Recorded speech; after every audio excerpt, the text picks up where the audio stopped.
to our YouTube channel. வணக்கம்.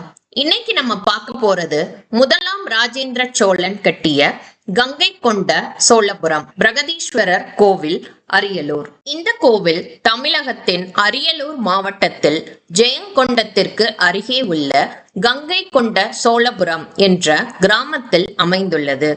இந்த கோவில் தஞ்சாவூருக்கு வடகிழக்கே சுமார் 70 கிலோமீட்டர், சிதம்பரத்திற்கு 42 கிலோமீட்டர், திருச்சி சர்வதேச விமான நிலையத்திலிருந்து சுமார் 120 கிலோமீட்டர் தொலைவில் உள்ளது.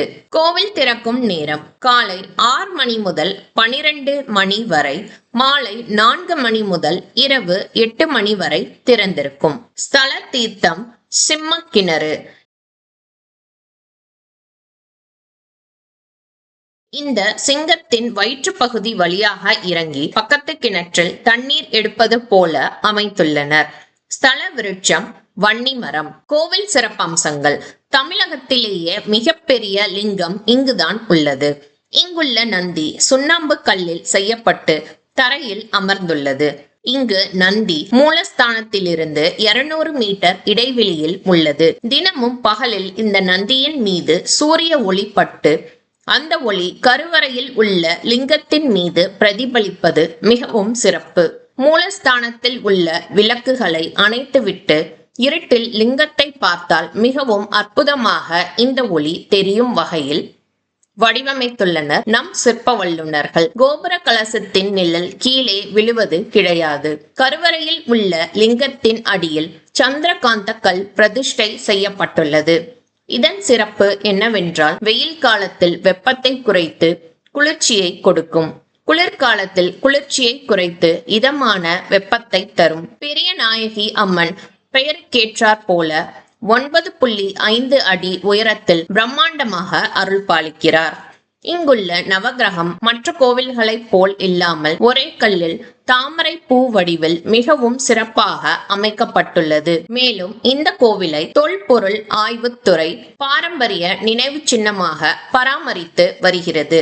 யுனெஸ்கோ இதனை 2004ஆம் ஆண்டு உலக பாரம்பரிய சின்னமாக அறிவித்தது. கோவில் முதல் ராஜகோபுரம் காலப்போக்கில் அழிந்துவிட்டது. இரண்டாவது ராஜகோபுரமும் இல்லை. பலிபீடம், கொடிமரம், நந்தி. இந்த நந்தி உடையார்பட்டி பாளையக்காரர்களால் செய்யப்பட்ட சுதை சிற்பம் ஆகும். அதாவது செங்கல் மற்றும் சுண்ணாம்பால் செய்யப்பட்டது. கோவில் விமானம். கோவில் விமானத்திற்கு 2 பக்கத்திலும் தென் கைலாயம் மற்றும் வட கைலாயம் என 2 கோவில்கள் இருக்கிறது. சிம்மக்கிணறு. முன் மண்டபம். முன் மண்டபத்திற்கு முன்பாக இருக்கும் 2 துவாரபாலகர்கள். இந்த முன் மண்டபம் 2 தளங்களோடு கட்டப்பட்டது. ஆனால் இப்போது ஒரு தளம் மட்டும்தான் இருக்கிறது. கோவில் விமானம். கோவில் விமானம் 167 அடி. இந்த விமானம் சிவலிங்கத்தை போல் கட்டப்பட்டிருக்கிறது. சிவலிங்கத்தின் தண்டு பகுதி ஆவுடை என்று அழைக்கப்படுகிறது. தண்டு பகுதி 4 பக்கங்கள் கொண்டதாகவும், அதற்கு மேல் உள்ள பகுதி 8 பக்கங்கள் கொண்டதாகவும், மேல் உள்ள வடிவம் உருண்டை வடிவமாகவும் இருக்கும். இந்த விமானமும் அதே சிவலிங்கத்தை போல கட்டமைப்பில் கட்டப்பட்டுள்ளது. இந்த விமானத்தில் மொத்தம் 9 தளங்கள் உள்ளன. கீழே உள்ள 3 தளங்கள் சதுரமாக, அதாவது 4 பக்கங்கள் கொண்டு அமைக்கப்பட்டுள்ளது. அதற்கு மேல் உள்ள தளங்கள் 8 பக்கங்கள் கொண்டதாக உள்ளது.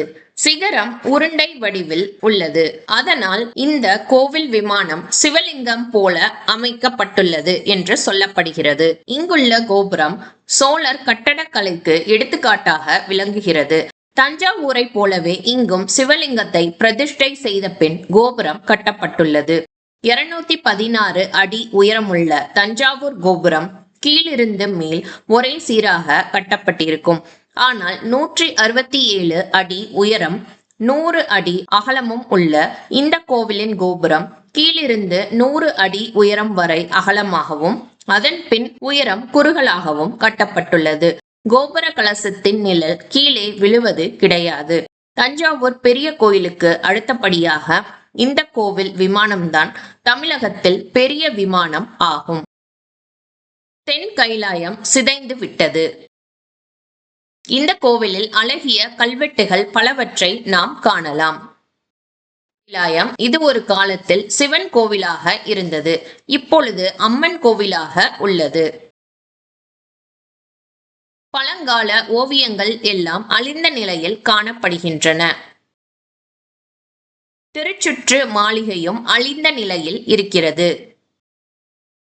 அழியும் நிலையில் இருக்கிற சிற்பங்களை வரிசையாக அடுக்கி வைத்துள்ளனர். கொஞ்ச தூரத்தில் துர்க்கை கோவில் இருக்கிறது. சாளுக்கிய நாட்டை வென்று வந்து வெற்றி சின்னமாக இந்த துர்க்கை சிலையை அமைத்திருக்கிறார்கள். மகா மண்டபத்தில் சிற்பங்கள் அழிந்த நிலையில் காணப்படுகின்றன. சிற்பங்கள் இந்த கோவிலில் அழகிய சிற்பங்களை நாம் கண்டு ரசிக்கலாம். அர்த்தநாரீஸ்வரர், அதாவது சிவன் பாதி சக்தி பாதி, ஹரிஹரன் பாதி சிவன் பாதி விஷ்ணு, ஞான சரஸ்வதி விஷ்ணுவின் வராக அவதாரம்,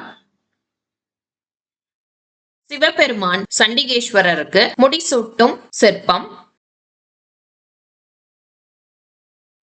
ஆனந்த தாண்டவம் ஆடும் நடராஜர், காலாந்தகர், லிங்கோத்பவர், கங்காதரர், அதாவது கங்கையை தன் சடைமுடியில் தரித்ததால் கோபம் கொண்ட பார்வதியை சிவன் சமாதானம் செய்கிறார். அபய முத்திரையுடன் இருக்கும் சிவன் மற்றும் பார்வதி, விநாயகர், தட்சிணாமூர்த்தி, துவாரபாலகர்,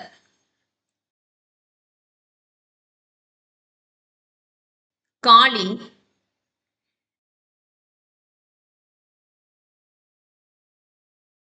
பிரம்மா,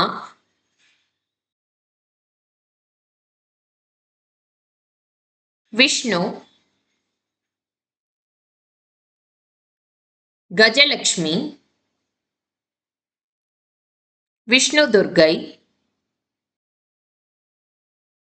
அப்சரா மற்றும் கணங்கள்,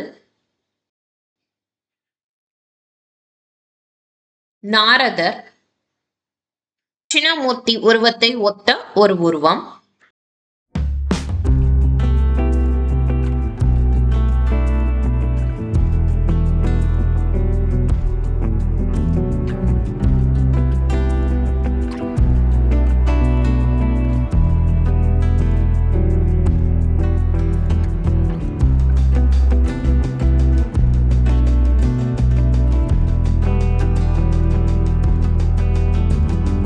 கங்கை கொண்ட சோழபுரம் கோவிலின் சன்னதிகள், கோவில் வரலாறு, தஞ்சாவூர் கோவில் மற்றும் கங்கை கொண்ட சோழபுரம் கோவிலின் வித்தியாசங்கள், வழிபாடு மற்றும் நேர்த்திக்கடன், இந்த கோவில் எதனால் அழிந்த நிலையில் இருக்கிறது என்பதையும் பகுதி 2 அறிந்து கொள்ளலாம்.